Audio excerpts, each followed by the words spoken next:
Decluttering your entire house can feel very overwhelming. The principle of letting things go isn't that complicated.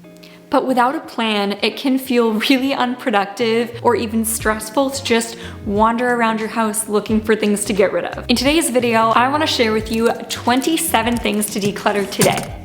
My hope is that this video can provide you a place to get started, a list of things to consider letting go of, and just serve as a little bit of a guide as you go through this process. I'm a huge believer that decluttering is the art of getting rid of things that are actually taking more from your life than they're adding to it. That is deeply individual and heavily personal. So please feel free to take what resonates with you from this video and leave the rest. Number one is any decor items that feel out of place or cluttered. Oftentimes they're things I've received as gifts or picked up at the thrift store and thought that I would get a lot of joy out of, and I just don't. This year, I've been really focused on minimizing the kind of stimulation that happens within our space. And I can honestly tell you, I have found so much more peace and enjoyment just relaxing in our home from it. Excess throw pillows. It's so easy to wind up with a mass amount of pillows in your home, especially if you are somebody who enjoys decorating and making spaces feel really cozy. But not only can they be a little bit overwhelming and distracting, they also take up a ton of space. I'm calling myself out with this one, and it is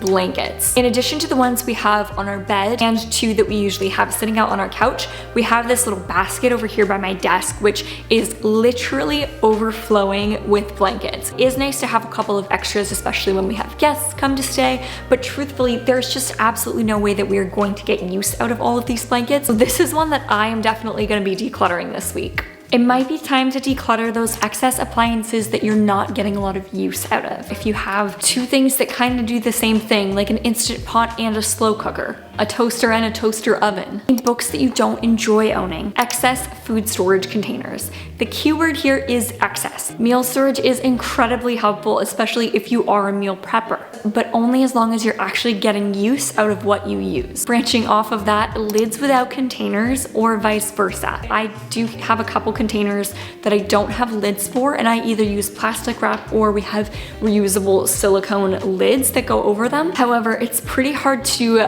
create a container for a lid without a base. Any worn out oven mitts you're starting to feel the heat through, gifted condiments or beverages that you just don't actually want or use. Don't hate me for this one, but mugs you don't enjoy regularly.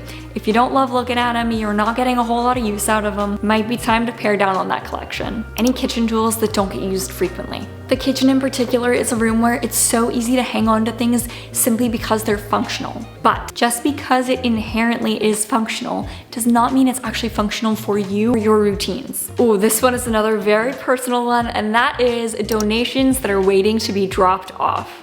Getting really good at the part of decluttering where I actually pull things out and say, I'm ready to part with this. I'm not great at driving 5 minutes to the thrift store to actually just get it done. So this is me holding myself accountable. I have some stuff I need to take to the thrift store. I'm gonna do it this week. Obligation items, things that you are keeping out of a sense of duty or guilt. So these might be gifts that you've been given and you kind of feel bad about getting rid of them because somebody spent time and money to purchase those things for you. Or it could also be something that you purchased for yourself thinking you were going to get a lot of use out of, and as it turns out, it's just not your thing. But you feel bad about having spent the money on it, so you keep it for an allotted time until you feel like it's okay to part with it. If you are not getting value out of it, there's no value in keeping it. Multiples of hair tools. I think the key when it comes to this one is really understanding what you get use out of, what is functional for your hair type, your routine, and how you like to style it. It seems like with hair tools, it's so easy to accumulate things that are slightly different. They all do almost the same thing, and what I have found is that that slight difference is not worth the cost of creating space for that many tools in our bathroom, for me personally. Excess cleaning products. I've noticed this has recently become a problem for me where I kind of forget what cleaning items I have at home, and I'll be out at the store, think, oh my gosh, we need glass cleaner, and pick up a bottle and come home and we already have two. This may or may not be based on true events from a couple weeks ago. Decluttering in this case, at least for me, doesn't look like pouring it down the drain and tossing the bottle away. But what I have started doing is keeping a more detailed inventory. I'll take photos for myself myself of what's underneath our kitchen cupboard and our bathroom cupboard, which is where I keep the cleaning supplies, so that I actually remember what I need. I've also started keeping better grocery lists, and that has helped, but that's for next week's video.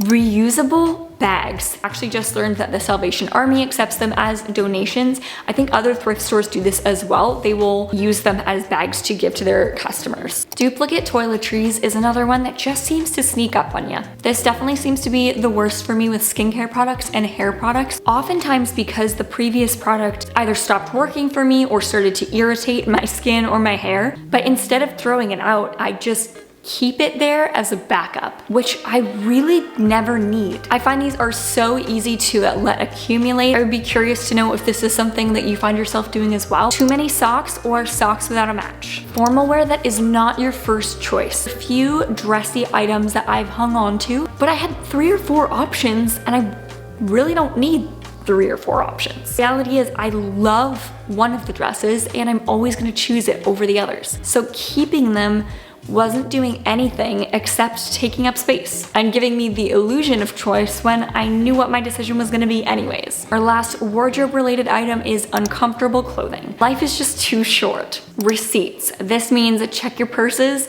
check your drawers, check your key basket, check anywhere in the house that these tend to accumulate. Tech and appliance manuals that you don't actually need. I also realized recently that the manual for pretty much every appliance we own can actually be found as a PDF online. So bear that in mind as well. Old tech boxes. I can't tell you how many times I have found the box for a cell phone or an electronic device that I don't even own anymore, but I still had the box. Unused hobby supplies. You can apply this to any supplies from a half-finished project that you don't have any intention of going back to. This doesn't mean that you can never do this thing again or that you won't regain an interest, but if it's not something you're going back to anytime soon, it might not be worth holding on to all of the supplies from the project. The last 3 items on this list are all digital life related. Number 1 is your following list. Any social media platforms you are active on, whether that is YouTube, Instagram, etc. I like to do this pretty regularly to just go through and review who I am enjoying getting content from, whose content is adding value to my life, whether that's educational or entertainment, and if there's anyone that I'm just not really enjoying hearing from anymore. Any unused apps on your phone. Most of us spend a lot of time on a day-to-day basis using our phones. And while that's largely a conversation for another day, one way that you can enhance the time you spend on your phone is reducing visual clutter there as well.